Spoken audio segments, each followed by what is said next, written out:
You never left. Jesus. Trust you, God.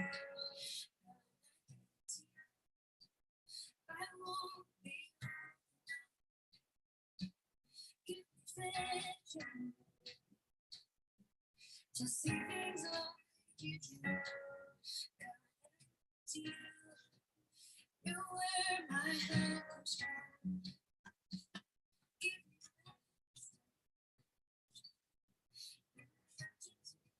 to you.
Even when I don't feel it, you're working. You never stop working. You never stop working. Even when I don't see it, you're working. Even when I don't feel it, you're working. You never stop working. You never stop working.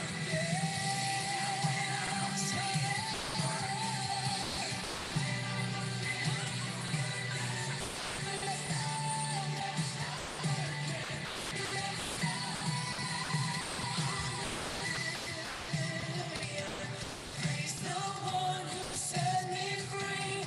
Hallelujah. That has lost its grip on me. You shine, Jesus Christ.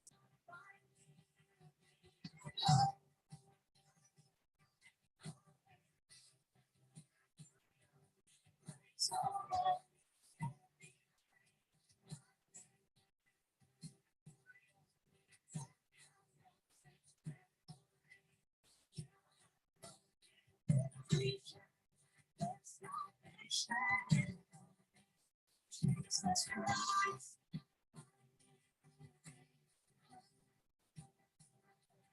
Jesus Christ.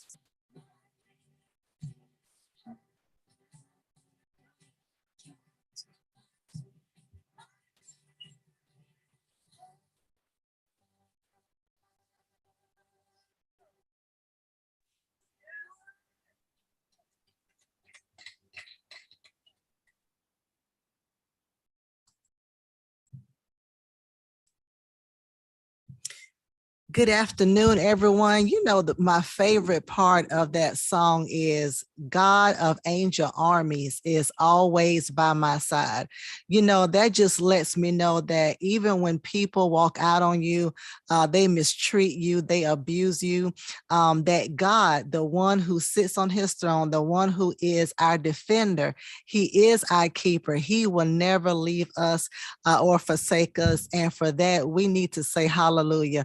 I love that song, love all the parts of that song. So listen, just want to welcome each and every one of you here to Birmingham Bible Church's Winning Wednesday.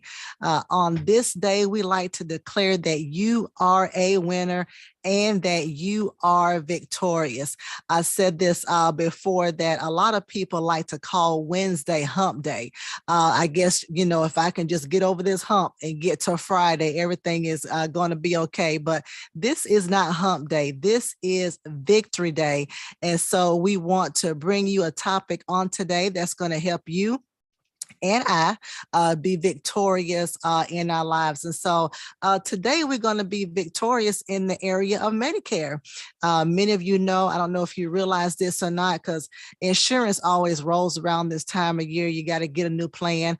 But Medicare enrollment is coming up, I believe, in the month of October. So what does that mean? If you have Medicare and maybe you've been thinking about, you know, I don't like my plan, I want to change my plan. Maybe you don't know all the jargon, all the insurance lingo, because it can be confusing. But who is Medicare for and how can I enroll? These are some great questions. We're going to get a lot of that answered on today. And maybe you just want someone just to tell you, you know, hey, I don't want anyone getting over on me. I don't want to be swindled. So of course I need to look out for all the Medicare fraud tactics and techniques. And so we have invited Margaret Ivory on today. She was with us last year. She is such an amazing person, so wonderful. She's so funny, but she did a wonderful job last year. She has a lot of experience in the area of Medicare.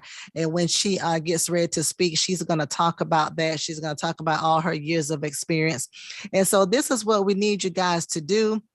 we need you to make sure you are inviting your family and your friends to watch this. So share this. If you are Facebook savvy, in the comment section, you can tag people. So you can put the @ and then you can put their Facebook name and tag them so they can look in their notifications. So, okay, I need to watch this.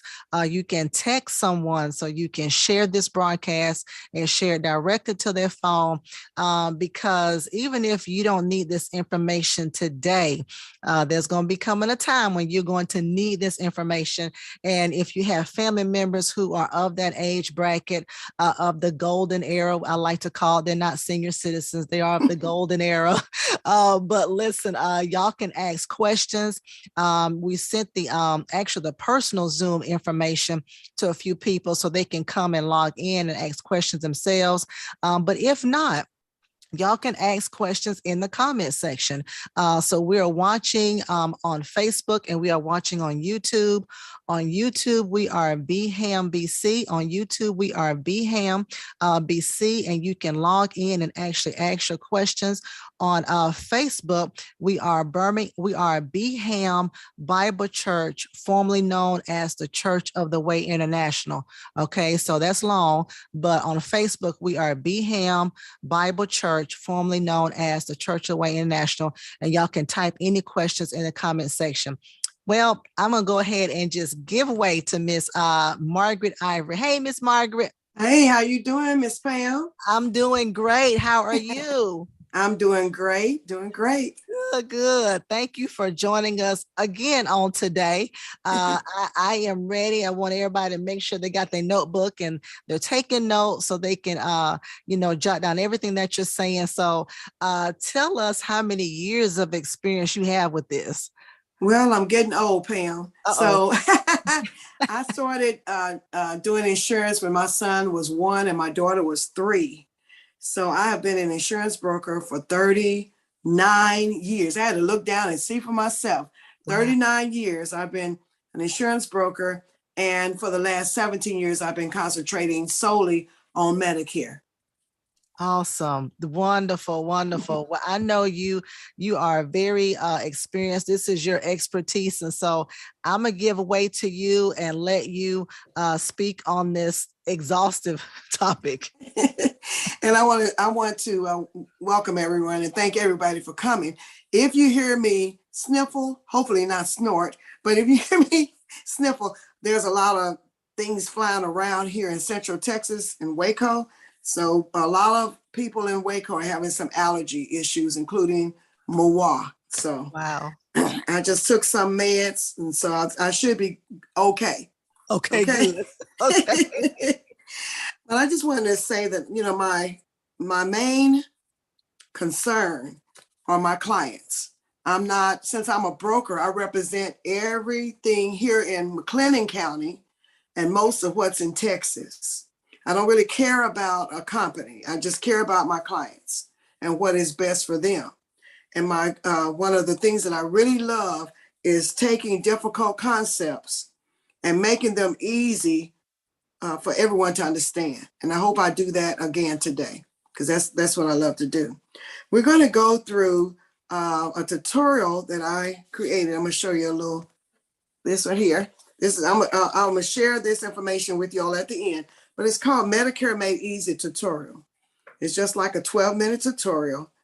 Feel free to take notes, just like Lady Pam said, but at the end of the tutorial, or my speech today, I will give you a conference call number and an access code so you can listen to these concepts again and again, okay? So normally I began at the beginning about, when Medicare started and everything, but today I'm going to talk briefly about the 4 parts of Medicare, because I also wanted to give y'all information about what Medicare released yesterday on the 27th as far as new things. But we're going to start with the 4 parts to Medicare, because there may be someone listening who may not know anything about Medicare. So I'm not going to start from the very beginning, but I am going to talk about the 4 parts, which is Part A, Part B, Part C, and Part D. And we'll discuss each one briefly. When you hear people talk about original Medicare, they're referring to Part A plus Part B. And sometimes you hear the pundits on TV, they need more skin in the game and all this, but they get free insurance.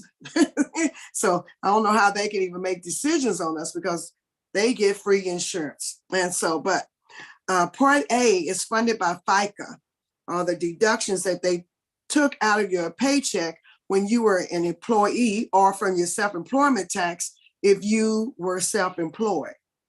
And when you're self-employed, you pay the whole, I think it's 15.3%.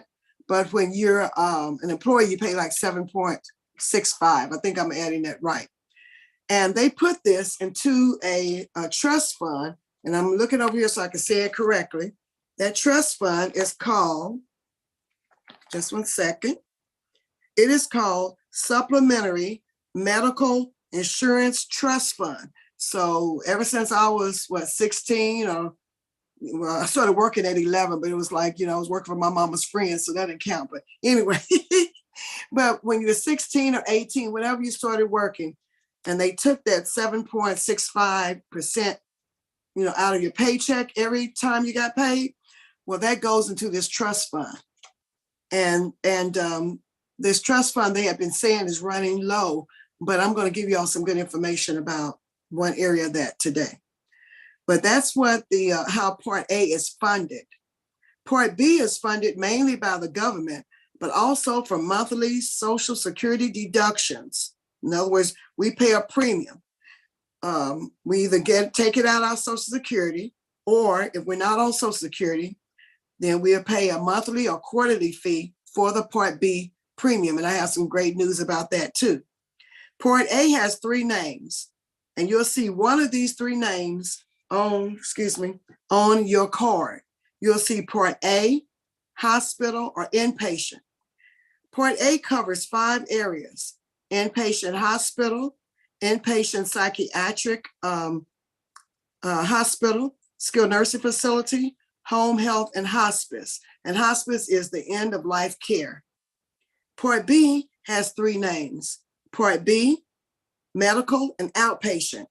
It covers 15 areas: the doctors that see you in the hospital or that you go to see at the clinic, ambulance, and I'm from Oklahoma, so we say ambulance. My customers are always trying to get me they're trying to teach me how to talk correctly on that word. It just comes out of ambulance. But anyway, I don't know, y'all may say ambulance. I can't even say it when I do my shoulders like this. But anyway, chiropractor, diabetic supplies, x-rays and labs, durable medical equipment, emergency room, foot care, hearing services, outpatient mental group, outpatient rehab, outpatient substance abuse groups, outpatient surgery, prosthetics, dialysis, and preventive care. Those are the 15 areas that Part B covers.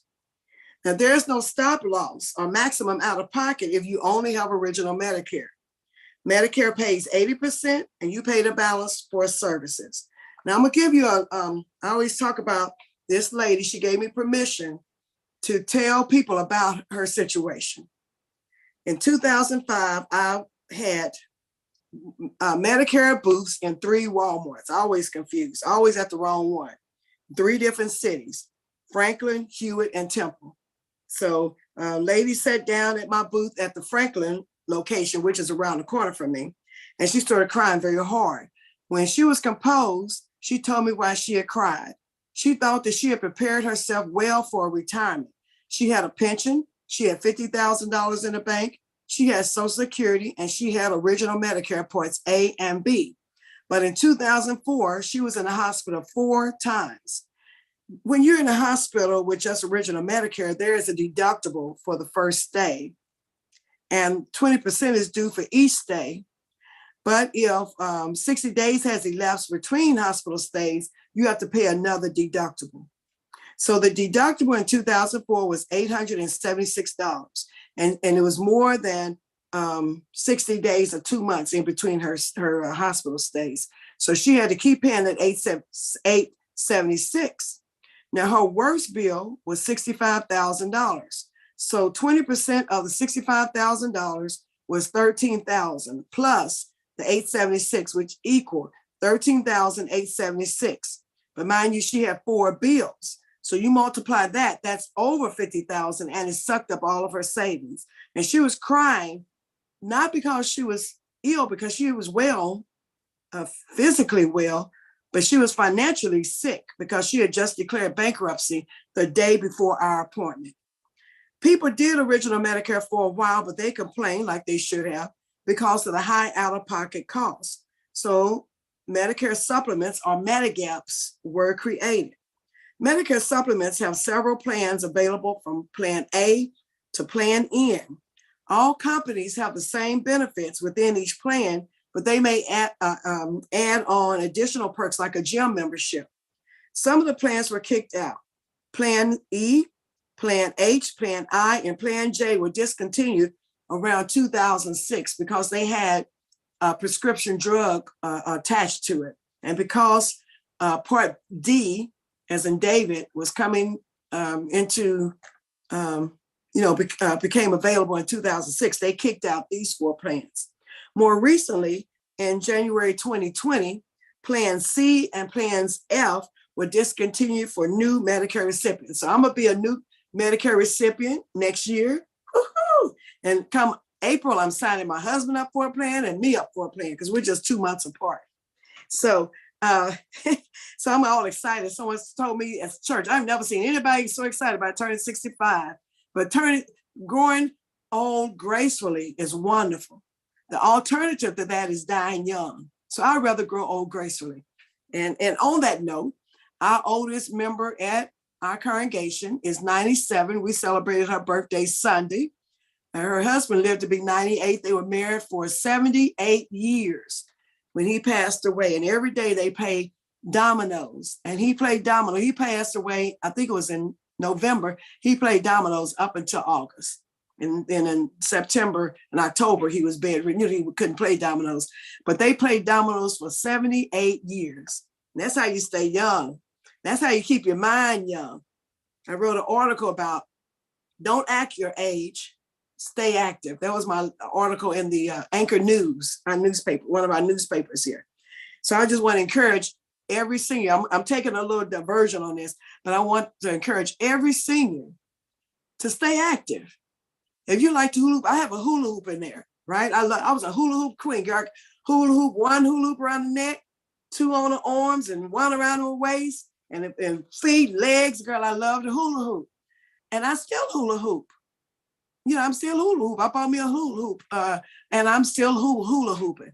So I'm just saying, whatever you love to do as a child or a teenager, if you love to run around the playground when you was a child, or if you love to run track and field when you was a teenager, hey, if you have to start out by walking around that field, you can only go half away and then come and go back to your car, or you have to rest, sit on a bench and rest. Do what we love to do. Whatever you love to play when you was a child, do it. We need that. We need to stay active, and that will ward off all these diseases that people get.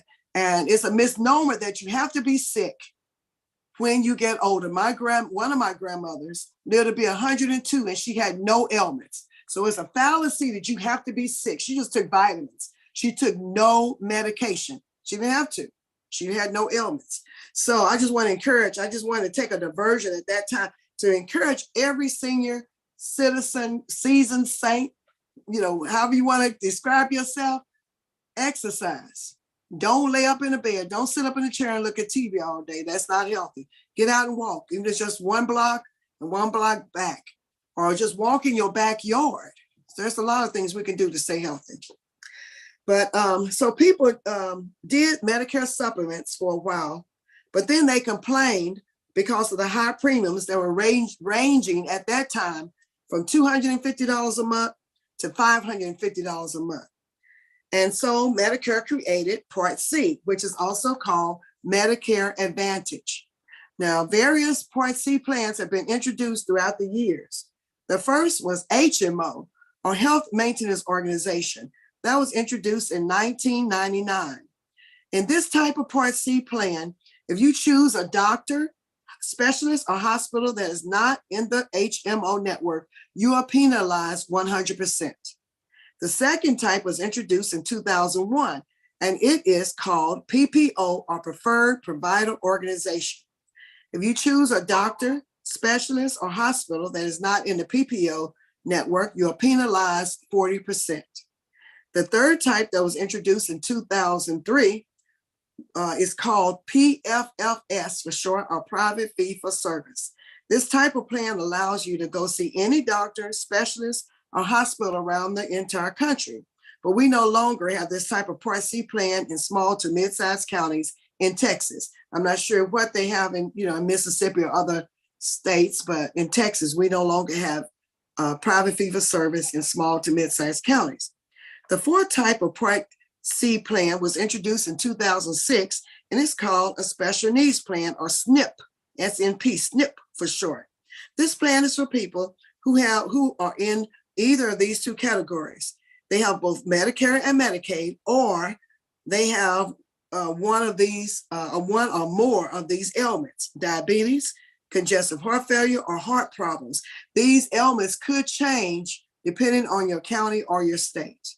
These are the ailments we have in our county. These plans can be enrolled in all year long. The fifth type of Part C plan was introduced in 2008. It's called Medicare Savings Account, or MSA for short. It is paired with a high deductible plan that's paired with a savings account.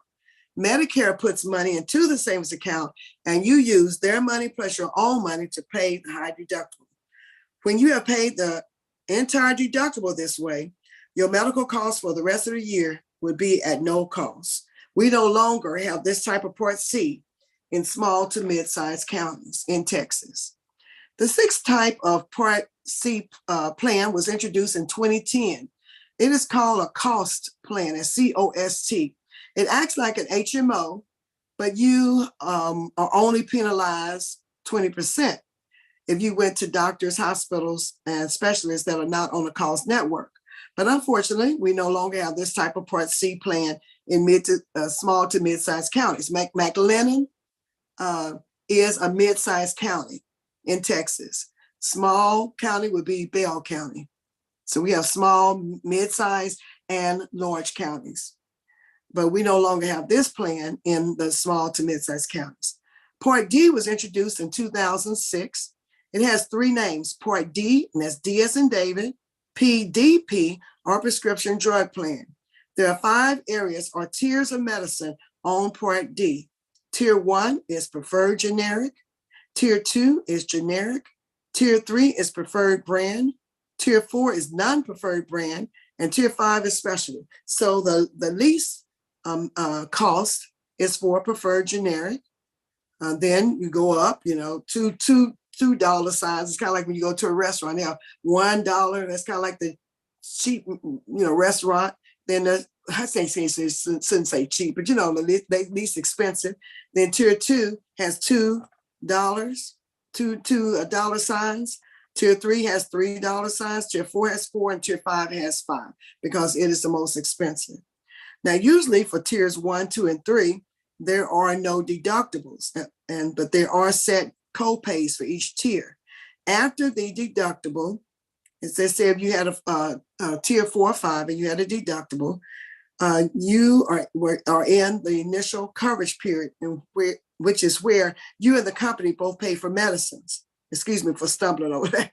For example, you may pay $4 for preferred generic medicine, and the company pays the rest if you walk into a pharmacy, or you may pay $0, and the company pays all of the costs if you use the mail order pharmacy. And that's how it is for different of these companies. The next period is the coverage gap, which only 10% of Medicare recipients get into. In the coverage gap period, the drug manufacturers give a 50% discount. The Medicare plan company pays 25%, and then the client pays 25%. Before, way back when the dinosaurs ruled the earth, the coverage gap, everybody was scared to get into the coverage gap because they were responsible for 100% of the costs. And then Obamacare came around, or Affordable Care Act came around, and they gradually closed up the coverage gap to where it is now. that the drug manufacturer gives 50% discount. The Medicare plan company pays 25% and the client pays 25%. And it would never go lower than that. Okay. The last period is a catastrophic period, which only a smidgen, y'all know what smidgen is. Y'all in Mississippi, y'all know what smidgen is, of clients enter. I'm from Oklahoma. So, you know, when I say some words, we make up our own words in Oklahoma. You can ask Jimmy about that. We have Oklahoma words. Smidgen, I think it's kind of universal. Little smidgen of clients enter. Drug costs in this period is currently the greater of 5%. Well, it's for, when I say this period, I mean 2023. It's 5% or $4.15 for generics or $10.35 for brand name drugs. A person may also qualify for limited income subsidy. We also call that, it has three names: limited income subsidy, extra help, or LIS. And the LIS has 4 levels. For people who are in the nursing home, they pay $0 for generic and $0 for their name brand medicines. And this is for 30 days or 90 days. Excuse me. I need to turn up. That actually came up. Look, I have to show y'all. It came up saying telemarketer. So I think in that case, I can turn this off. Just one moment, please. Let's see if I can turn it off. My phone is so crazy, it doesn't really want to turn off. If it goes off again, I'll put it in another room. And then the second level is for people usually who are on Medicaid. They're MQMBs, which is Medicaid qualified Medicare beneficiaries, and they pay $1.45 and for generic, $4.30 for name brand. Then most people are in this third level, which can include people that's on Medicaid, but normally it's for people who are QMB. But some people who are paid this are not QMB. They have low income, but they're higher than the level for QMB, but they still qualify. So they pay $4.15 for generic, and name brand, they pay $10.35. And most people fall in that because a lot of people are QMB, or they make maybe a little bit more than QMB, but they still qualify for limited income subsidy. And the last is for people who have a higher income, and they pay 15% for generic and 15% for name brand drugs. Now, if the plan says that you pay $0 if you use mail order, then all this is null and void. They just pay $0. So if you're on a plan that says $0 for your generics and your preferred generics, don't worry, you will still pay $0. So now we're up to, we're going to be talking about Medicare 2023 changes. And this is really interesting because it came on my phone and it says September the 27th, 2022. The Centers for Medicare and Medicaid Services, also known as CMS, released its 2023 premiums, deductibles, and coinsurance amounts for Medicare Part A and Medicare Part B. And for Medicare Part D, they released the income-related monthly adjustment amounts. So we're going to go through these changes. We talked about Part B. We already know what it covers, those 15 items. So each year, the Medicare Part B premium, deductible, and coinsurance rates are determined according to the Social Security Act. Everyone has to pay a premium for Part B, as in boy, unless Medicaid or a state plan pays it on your behalf. In 2022, it was $170.10. It went up. This year is going back down to what it was in 2021. So it's going back down to $164.90. Every penny saved. Here I go with my prepping thing. That $5.20 can buy you a bag of beans. It has 103 servings. Everybody. I have to talk about this a little bit, Pam, because I I know am you. cold prepping, girl. I know you talked about it last time. I did. I'm The not going to try to pandemic. talk about it as much, but I am going to tell y'all how much you need. That's Each right. person needs 3 bags of those 103 serving bags. They're the largest bags. Well, they're not the largest bags, but they're pretty big. If you have 3 of those, and let's say if you get you some rice, you have a complete meal. And get you some water to go along with that, because you have to be able to cook those beans. But I also would say get some canned foods too. And save all your, look at me, here I go again. Save all your juice bottles and fill it up with some water. That's what I would say. And I would say get a filter and fill it up too. I mean, use a filtered water. But I am trying to encourage everybody to prep. With everything going on, there's no reason, unless a person is totally asleep, that they shouldn't be prepping.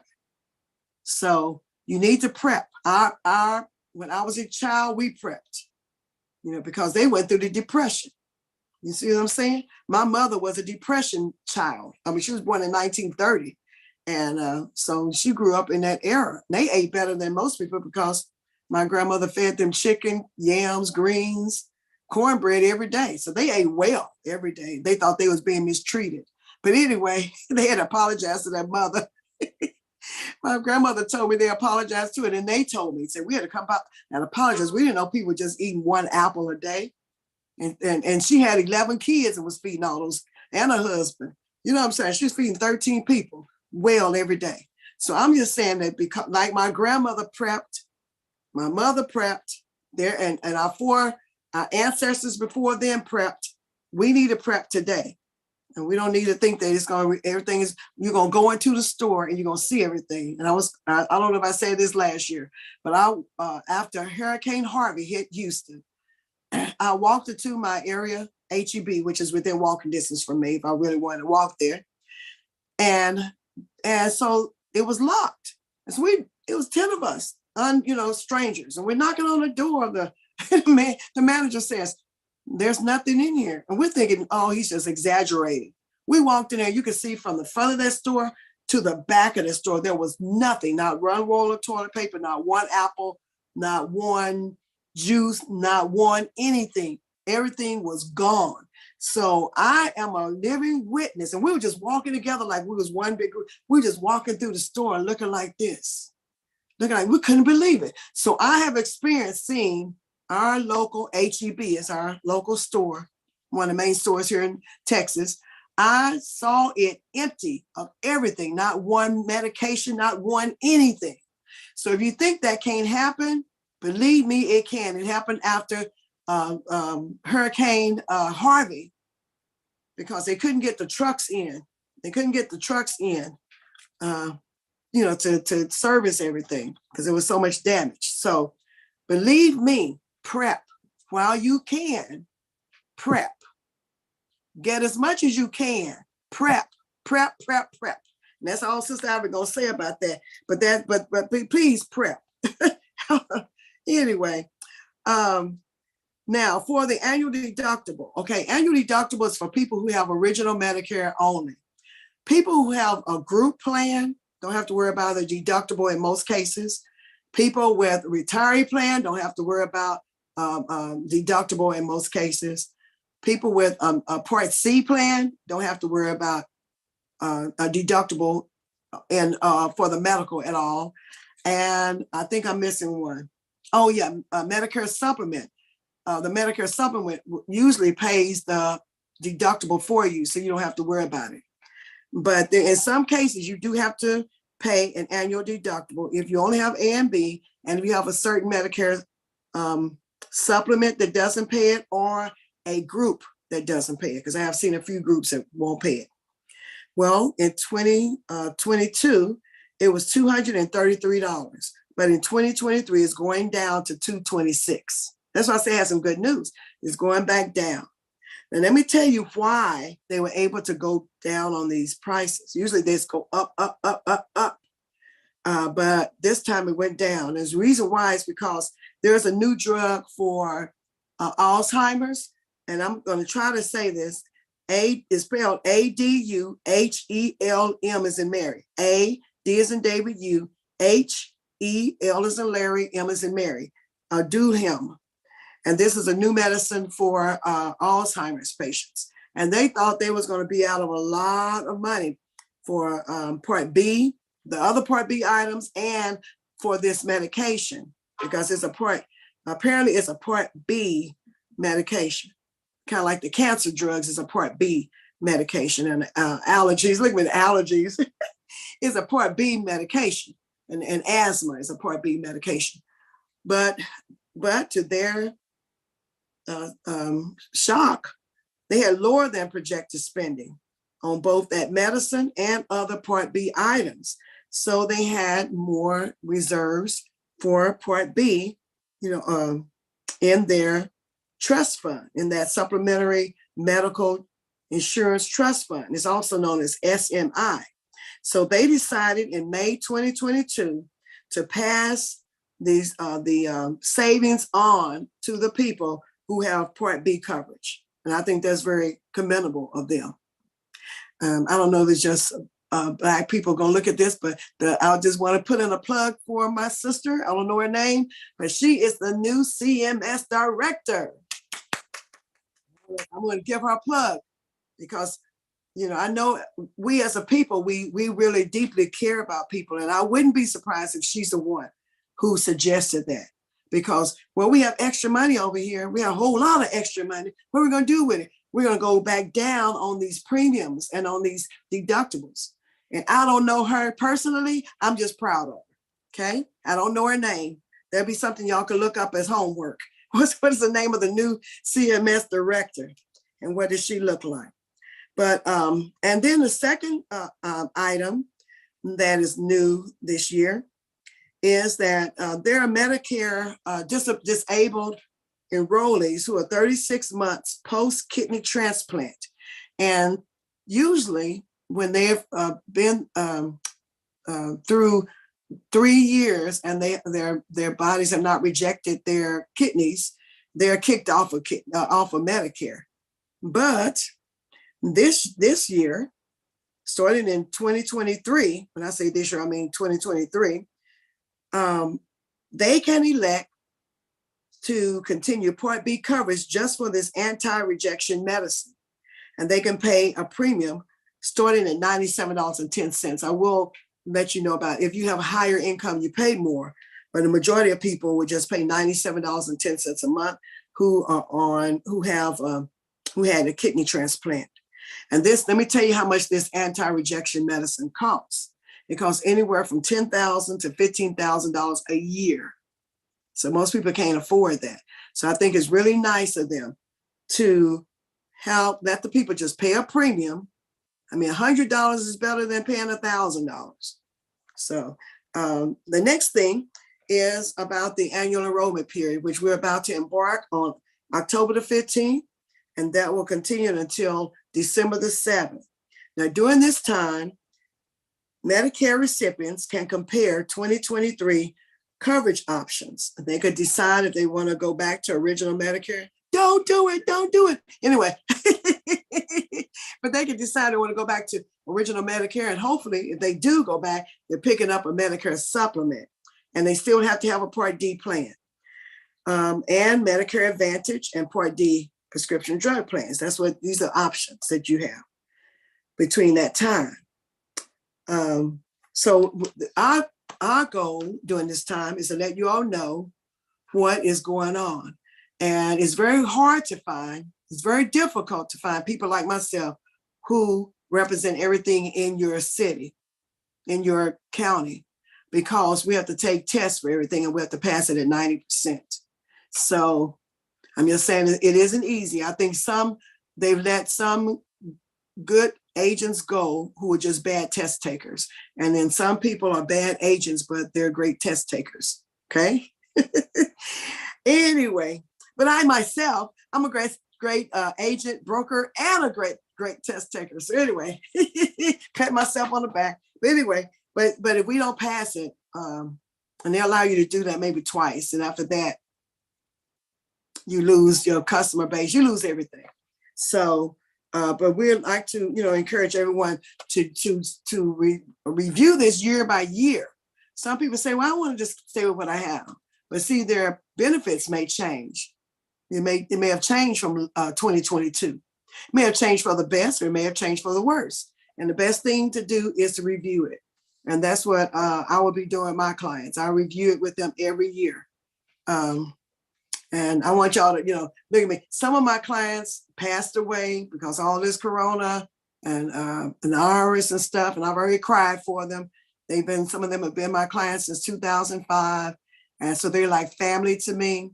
And it hurts my heart to know I won't, be able to talk with them or see them. They call me, I have a question for you. It's one of my favorite people. She'll say, I have a question.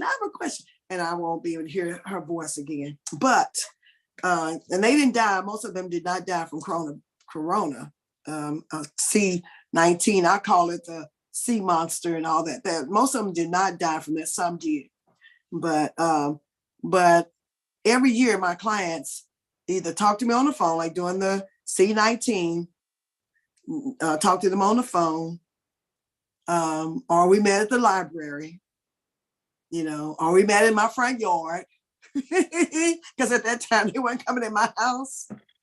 But anyway, what I'm saying is that, this year they'll be able to either talk to me on the phone or come to see me. They will have to wear a mask though, because, I still have family members and they reside with me, and that's what my family asks. Okay, the next thing that I want to talk to you all about is the Q&B. I kind of alluded to that. That's through a program called Medicare Savings Program, or MSP for short. They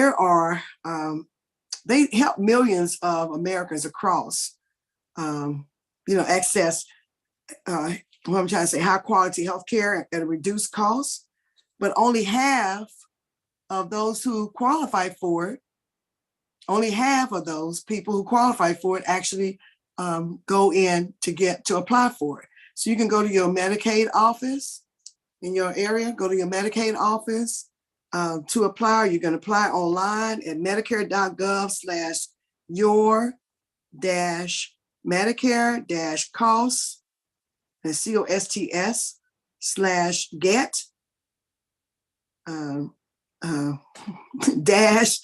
help paying costs/ Medicare savings programs. It's much easier just to put in there, just where the search is, put on there Medicare savings program. Or go to CMS and search for Medicare savings program, or just go to your local Medicaid office. Now, in addition to paying that for this year, $170.10, you can also get relief for vital needs, including food, housing, or transportation. So you can, and your co-insurance and deductibles and co-payments can also be eliminated or reduced. So there's half of Medicare. Look at me. I don't even think we're qualified, but I'm going to try. I'm going to apply, and they may tell me, Miss Ivory, you don't qualify, but we thanks for you for coming. But they can help you in so many different ways, But I just want to encourage everyone. My mother, I'm going to tell you all a little bit about my mother, just real quick. Jimmy knows my mother. My mother would tell us the answer is 50-50 if you ask, but it's 100% no if you don't ask. If you ask, it's 50% that a person will say yes, and 50% they will say no. But it's 100% no if you don't ask. I've seen my mother. My mother's from Oklahoma, where she was. She's passed now, and she would be coming to Waco or Dallas, giving them a check from Oklahoma. I said, Mama, they're not going to. She's like, shh. They'll take mine. They ain't gonna take yours, but they'll take mine. They ain't gonna take nobody else, but they take mine. And she'll just go talk to, and they say, she'll go talk to a manager and get it approved. And that's how that. So I've seen my mother get approved for stuff that you like. I be like this, and she said, "Don't be having all them funny looks on your face. Keep your face straight." She's funny, but still, just ask. That's the main thing I'm trying to get across is ask. It doesn't hurt to ask. Ask about LIS. Ask about MSP. So, Miss Margaret, yes, please. Did you say that Medicare savings program? If you apply for it, you can get discount off of, you said food, housing, and transportation? Yes, Okay. in addition to your Part B premium, that Right. 164.90 that it would Uh-huh. be. There are people that don't pay that, or they pay less than that. It's based on how Uh-huh. they qualify. If you get on Gotcha. QMB, if you're MQMB or QMB, you a lot of your co-pays. If you're MQMB, your co-pays are just gone. They just pay for that. Medicaid pays that on behalf of you to Medicare. Mhm. If you're a QMB, I've seen most everything is paid for you on your behalf. So that can save you a lot. Right. That saves a lot. And then I can't talk about certain companies, but this one company in particular, they base it on you're in Mississippi, right? Yeah. Mississippi. Am I saying it? Yeah, Mississippi. No, Miss not Margaret, Mississippi. Miss I was gonna Margaret, we're say in Georgia and Alabama. Texas. We're, You we're in in Alabama. Alabama? Yeah. Oh, you're Birmingham, Yeah. Alabama. Do y'all have 211?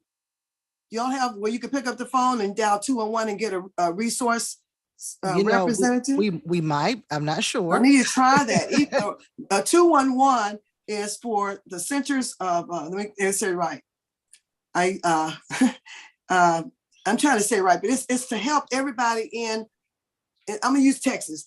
We could pick up the phone. I could pick up the phone and dial 211 and tell them what I need. Okay. Let's say if I lost my job and I don't have the money to pay my rent or pay my electric bill, or I need dental work, just anything. I need food. I need emergency shelter. It's just they cover so many things. And so you just dial 211 like you dial 911, but you use 211. And they'll help you with so many things. And it's called just 211. But certain the company, sorry, I have low blood sugar, so sometimes I drink something sweet. You fine. The company is what I'm trying to say. I'm sorry, sometimes I lose my train of thought when my blood sugar goes down. I don't have high blood sugar, I have low blood sugar. Oh wow. Yeah, I have a low blood sugar. But the point I was just trying to make is that they developed where they say they'll help you with food, housing, and transportation. They developed that from the 211 operators, program. It began in, I thought it was Georgia and Texas were the first two. It's in more states now. It was in 2, which was Texas and Georgia. Then it became 8, which I don't remember what those 8 are. And now I think it's over 40 different states. Wow. Okay. So check. Everybody just pick up your phone and dial 211 and they say hello. Say, I was just checking to see if y'all were real. But they can help you with everything. They can help you whatever you need. They can help you with that. And the people who use it the most, let me see if you would think who uses it the most. It was created for the older people, but who uses it the most? Oh, I'm thinking young people. I'm thinking yes, they younger. Do. Yeah. Yes, they do. Those 20-year-olds would ask you, I need somebody. See, I was a 211 operator while I was in between.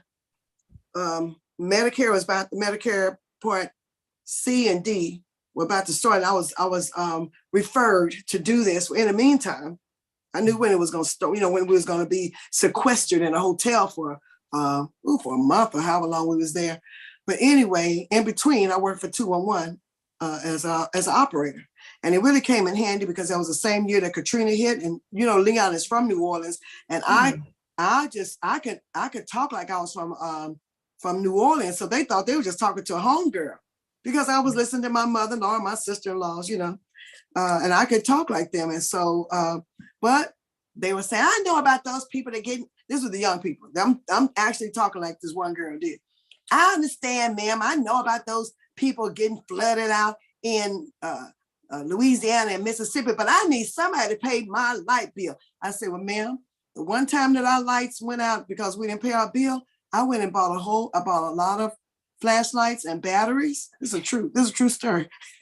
And I said, and my husband and I laid up in that dark room talking about how this will never happen again. And I recommend that to you. And the other 211 operators were just laughing. And I mean, she didn't curse me out. She said, huh. She said, huh, and hung up the phone because she knew I was telling her the truth. Right. And our lights haven't gone out unless somebody hit a transformer or something, but it haven't gone out because we didn't pay the bill. That was one time enough. And the lady that owned the store, the local store near us, she fronted me out in front of everything. You must not have paid your light bill. You're getting all these batteries. And I'm looking at her like, shut up. And everybody started laughing at me. But see, that won't ever happen again because we stayed up. And also I went to work with one blue shoe on and one black shoe on because at that time I would buy dress shoes that looked alike but different colors. Uh-huh. And my friends at work say, Margaret, you got on a blue shoe and a black shoe. I said, oh, I planned that. I didn't plan that. It was dark when I pulled them out and it was dark when I left for work. Anyway, but you do have in most states, 40 states now, at least 40 states have 211. And so what this is patterned after is 211. Gotcha. So I would say if a person is not on Medicare or on Medicare, just call 211 or check to see if your particular plan has it. Okay. They may have they call it a different thing, but it will help you with rent, mortgage, food, electrical bills, any utility bills, transportation. This all, help you in so many different ways. Yeah. Okay. And no cost to you. They'll just help you find nonprofit organizations that would help pay that for you. So the Part B coverage, I was talking about that income related monthly adjustment amounts. And I hope I don't lose people on this because I don't agree with it. Look at me. I guess I'm a capitalist to my core. And I don't think that we should penalize people for being poor or penalize people for being wealthy. I think that more people will become wealthy if we had less, more of us here in the United States would become wealthy if we didn't have all these penalties for doing so. But I would tell you, since I don't make that decision, they did not call me President Biden and Kamala and all them. They did not call and ask for my opinion on this. I would just tell you what it says. It says for Part B coverage, this is for full Part B coverage. Beneficiaries who filed individual tax returns, if an individual made less than $97,000, they would pay the $164.90. If they made $97,000 to $123,000, it goes up to $230.80. If they make greater than $123,000 but less than $153,000, they pay $329.70. If they make more than $153,000, this is an individual, but less than $183,000, they pay $428.60. If they make more than $183,000, but less than $500,000, they pay $527.50. And if they make more, equal or more than $500,000, they pay $560.50 a month for Part B. So they penalize them for making a higher income. Now I don't make these incomes, but I'm just still saying. I'm in that 97,000 or below group, but still, one day maybe I want to be in that $500,000. But I'm just saying that I just don't think people should be penalized. Now, if you file a joint tax return with your spouse, and you all make less than $194,000 together, then each one would pay $164.90. Y'all don't have to remember any of this. They will tell you. Look at me. Medicare will tell you where you fall because this is based on your IRS, with your tax return. You made greater than $194,000, but less than $246,000, then your premium is at $230.80. Greater than $246,000, but less than $306,000, that's that $329.70. Greater than $306,000, but less than $366,000, that's $428.60. Greater than $366,000, but less than $750,000, then you pay the $527.50 each. And if you made the couple made more than $750,000, they pay the $560 0.50 each. The same, even for the anti-rejection meds, I think I said it was 9710, but that's for people that make under 97,000 as an individual or less than 194,000 as a couple. And most people do fall. And, most people, majority of us probably do fall in that category, but it can go upwards to using the same similarity is what I just said. It can go from 9710 to 161.80, 258.90. And this is for their anti-rejection meds.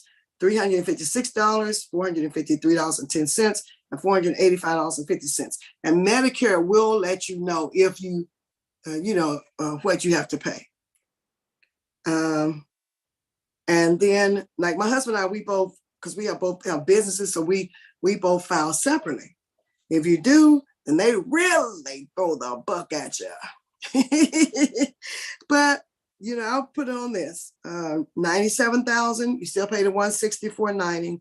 97,000, but less than 403,000, they jump it up to that $527.50. And then greater than 403,000, that's the $560.50.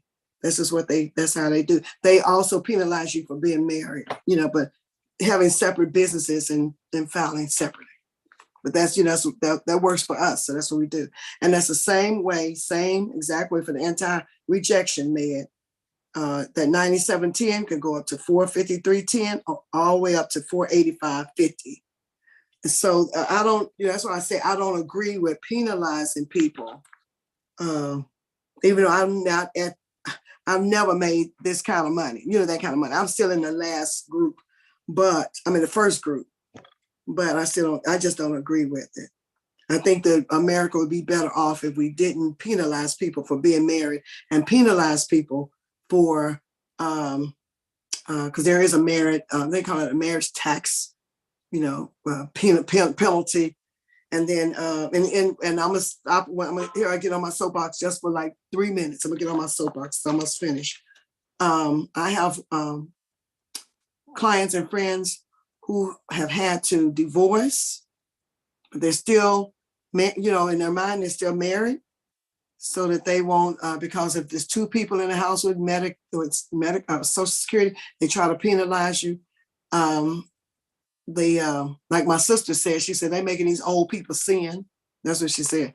And had church members of a church, a couple at our church, and his income was cut in half because he said, no, we're getting married. And so it's just, I don't believe, and I think the devil has something to do with some of this stuff. Because if you're penalizing people for being married, when the Lord said it's better to marry than to burn with lust. And the people, and I've been asked, this was really sensitive, I'm trying to say. The husband was dying, and the wife, so that he could be in a nursing home, she had to divorce him on paper. And then they asked me and their preacher and her sister and her brother-in-law to come to be the witnesses. And we had to break this to the sons, big guys. We used to call them corn-fed guys up in Oklahoma. That's what we used to say. But they big dudes. And each one of us, they had 3 sons, and they thought their mother was divorcing their dad because she was tired of him because he was sick. She said, no. And her husband said, no, we're doing this so that I could get help. And he eventually, both of them have passed away now, but she did that so they could get help. He couldn't get on Medicaid with them being married. So I would say, okay, so what happened was the preacher did a non-legal, I don't know what you would call it. He did a church marriage to them, but it's no paperwork, and I was a witness to it, and we all cried, but their daddy was able to go into the nursing home for the, it's just horrible because I've had at least about 4 different couples that had to do that. But so I would say contact your congressman and your state representatives and your federal representatives and get this changed, because that is not fair. I've even had a customer, her brother was ill, and the family asked her to take him in because her husband had passed. And they were about to cut his check because there was 2 people in the household that had Social Security. So This is what I recommend to, if this is happening to anybody out here. My uncle, my great uncle lived with us, and they were about to cut his check. And he was the only one in the house with Social Security, but my mother was a charge nurse. They was about to cut his Social Security, but my mother itemized out everything in the house because he had his own bedroom and like that. She itemized everything, and then they left his money alone. So even if you're married, itemize it. Just itemize like y'all are roommates, and what I'm saying. But itemize, I'd hate to see that what I just described happen, but that's happened to 4 couples that I know of. And that's not, like my sister said, is not right. And it isn't right. So last thing I want to tell y'all was about Part A. There are some people who did not do their work history in America. And I have some customers like that. And they have to pay for Part A. We don't have to pay for Part A because we either were self-employed and we paid it through our self-employment tax, or we were employed and we paid it through FICA. But there are people who come from Africa, Asia. I'm doing all the customers, England. I have a customer from England, Philippines, just different. They come from different places, and they did their work history, outside the United States, and they have to pay to get Part A. And that's $506 a month. That's a lot, but they have to pay to get Part A. If they have so many credits, you have to have 40 credits, 40 quarters or 10 years of working here in the United States. And if a person has that, they don't have to pay for Part A. But if a person doesn't have that, but they have some, then they will discount it. But if a person doesn't have any, let's say if their kids moved here and became American citizens, but they've gone and gotten their parents and brought them here, the parents have to pay $506 a month, or have to go to work for 10 years, and then they'll probably cut that off. But that's the end of my what I wanted to tell y'all. And I don't know if you have any questions. Wow. I'm pretty detailed, I guess. That's good. You very detailed, but that was good. Let me ask you, because you said something a minute ago. If someone's health condition change, you mentioned something about SNP. So if they all of a sudden get a new diagnosis, should they start changing their plans? Or not necessarily? They need to evaluate their plans, because at one time the SNP plans were better than a lot of the Medicare plans that we have, other Medicare plans. Mm-hmm. But now these other, just the regular Medicare plans are, but I have a lot of clients that qualify for a SNP, but they are not taking SNP because it's to their advantage not to. So I would just say, and each county is different. So, ask them about the SNP, ask them to evaluate the SNP with you, let them know that you have certain ailments, and see if those are covered in your state or county. And if they are, ask them to come and speak to you about the SNP plan, but also speak to you about plans that may equal or greater than the SNP. So I don't have as many people on special needs plans now as I used to, and that's because the plans have evolved. Okay, gotcha. Okay. And then so the same thing with the drug plan. If someone is on a different medication, or, should they, of course, again, reevaluate to see what tier, I guess, the medication falls under, and see if they need to change it. Right? And if it happens outside of, you should always check to make sure that your medication is covered. Most medications are covered, but, well, I shouldn't say just big blanket most, but in most cases, a lot of cases, the medications are covered, or if they're not covered, you can get an exception. Mm-hmm. And these exceptions, let me get over here to my little thing about some exceptions. There are exceptions. There's always exceptions to rules. So you could get it's called prior authorization. I don't know if I can get over that, but I just have it on my mind. You can ask them, ask the company to do a prior authorization for you. PA for short. Mm-hmm. And it may not be on the general formulary, but they could put it on your private formulary. They don't want everybody taking, everything, I guess, but they will make an exception for that person to to get that medication. Okay. And then talk a little bit. I know you didn't say this, and some of our viewers may not know who qualifies for Medicare. Oh, sure. If you're disabled, you've been disabled for 2 or more years, then you can 2 or more years that your doctor says you're disabled. Then you can qualify for Medicare through your disability if you're under 65, or you can qualify for Medicare if you're over 65. Okay. All right. And then any other circumstances when somebody under 65 will qualify for it? I thought I saw somewhere about, well, you said disabled, so I don't know if that. Disabled. Okay, gotcha. Okay. And they could be even 2. One of my Sunday school, one of my church girls, she has what do you call it? Well, she can't walk. What is it? What is it? District? What am I saying? MD, muscular dystrophy. Yeah. And so she has been approved since birth. Oh wow! So when she turned 2, she was on Medicare. Wow! So you could be two on Medicare. Gotcha. If it's as long as 2 years, if your doctor says you're disabled, and some people, their disability can change. Let's say that you got qualified for. I'm thinking of you got on there because of a car accident or something, and you got better. You can get off of disability. Gotcha. You can get better, but as a whole, most people, they don't get 100% better. They may get better, but not 100%. So they stay on. But there are cases where you can lose your disability income from Social Security plus your disabled status from Medicare. Okay, gotcha. Okay, all right.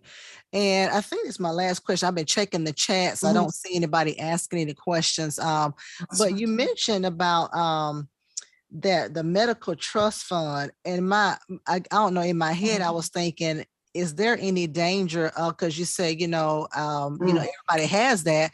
Is it going to run out? I mean, well, we don't know. Okay. I mean, just be honest with you, we don't really know, Pam. They're saying it's going to run out by like 2027 or something. 2027. 2037 or something like that. Right. But just like this was replenished. Yeah. You see what I'm saying? This part was replenished. The Part B part was replenished to the point to where they was giving the money, helping people with their Part B premiums and their deductibles. So we can't say that conclusively. It's just that if something doesn't give, Medicare and Social Security are in danger of being eliminated. And so I don't know exactly what the answer is. I'm telling me personally, I don't know the answer for that. They may have to start lessening benefits or making allotting more money, for the Medicare trust fund. Yeah. I'm not quite sure because we're just, we really don't know. These are uncharted waters because it started in 1966 and it's just now starting to run out. And the reason why it's running out is because we don't have as many, all the baby boomers, all of us, we're getting old. So we're people that were born from 1946 to 1964. And now we're looking for some Medicare and we're looking for some Social Security, and a lot of people having to continue to work. People are working. You go to McDonald's and there's 80-year-olds. There's a Bush's Chicken here, one of the main chicken places here.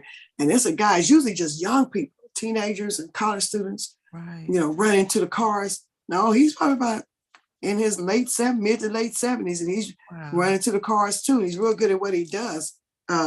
But I'm just saying that they cannot quit. Yeah. They cannot, some of their jobs, their businesses were sold and they lost their benefits. And, they lost their benefits. They lost their retirement benefits.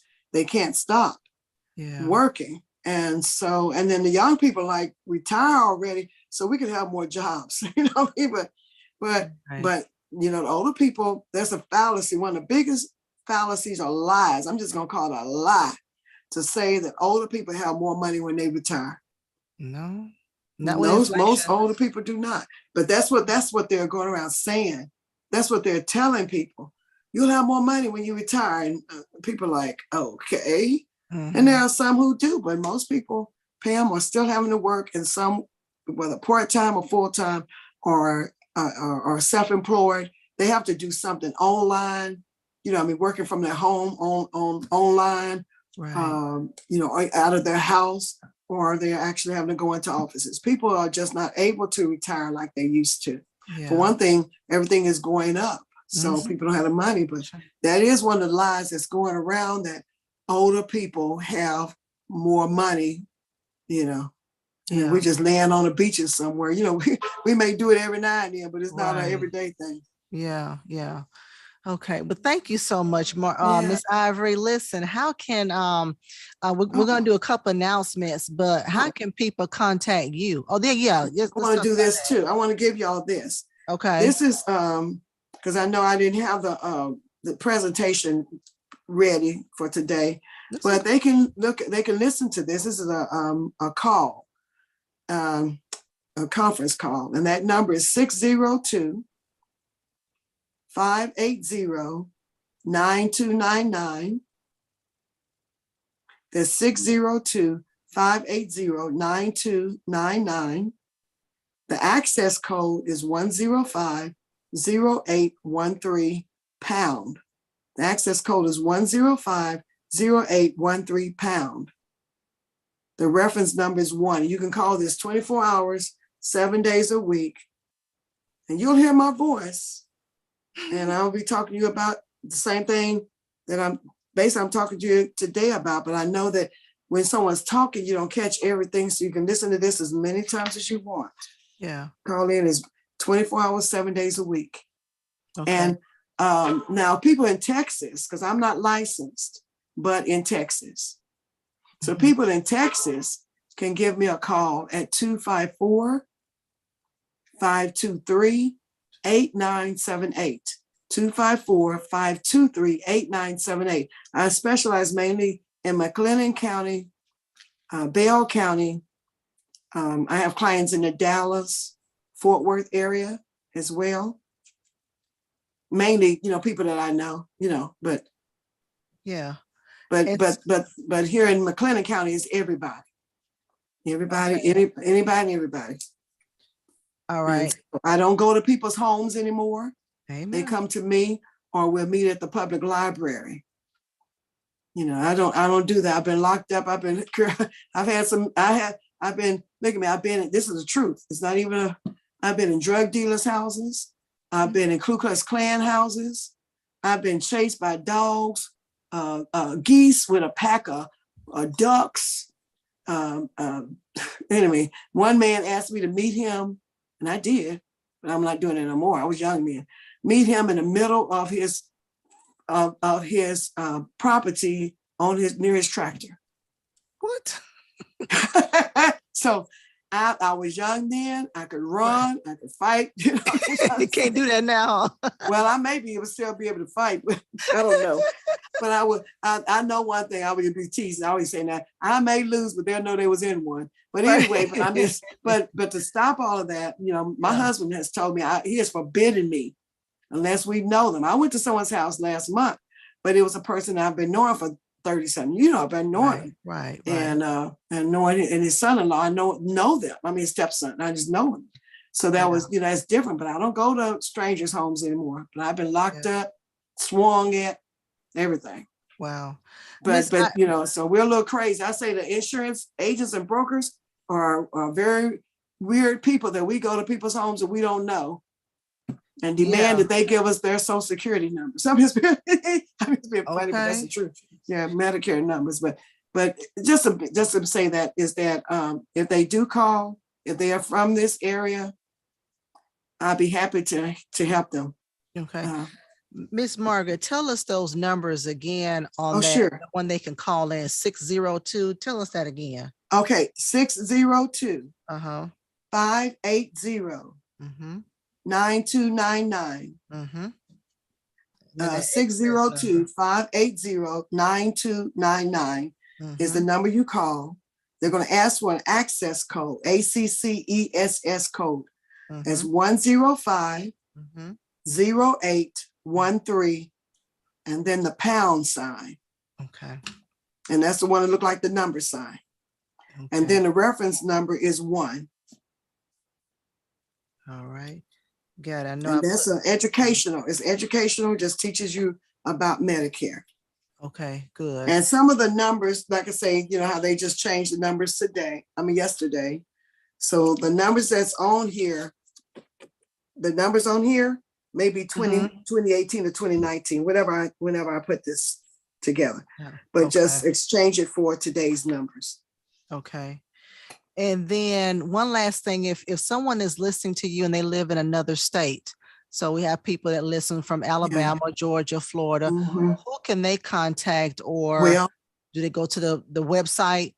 Well, Medicare.gov? when I say because if you go to, there's not really a good idea to have something like that, but it's very difficult to find people like myself who represent everything. Because see, I believe in giving people options and letting them know what's in this state, what's in their county. We have 3 companies in our county. We just have 3, but whereas in Dallas they may have more companies in their county. But I would recommend trying to find. And the best thing to do is just ask your friends that's on Medicare. Who do they use? Do they trust them? Did they, just ask them questions about it? Because most of my clientele are referrals. People referred them to me because they just do. They refer people to me. And so, and because of the fact that I represent everything, I'm in a different position than other agents. I'm not an agent, I'm a broker. And the difference is that the broker represents more than one company, whereas an agent usually just represents one company. And they're just going to tell you what's going on in that company, not the other companies. I mean, what's going on overall. So the best thing to do is just ask other Medicare recipients. Some of them, I've been referred by people who didn't even know the person they referred to me. They was at the beauty shop or barber shop or at the store. It's just, it's not so easy to find a broker. It's easy to find an agent, but it's not so easy to find a broker. I mean, if you just want a certain company, you can always just call that company and they'll put a agent on the phone, but that person is just going to tell you what is going on with their plans in that county.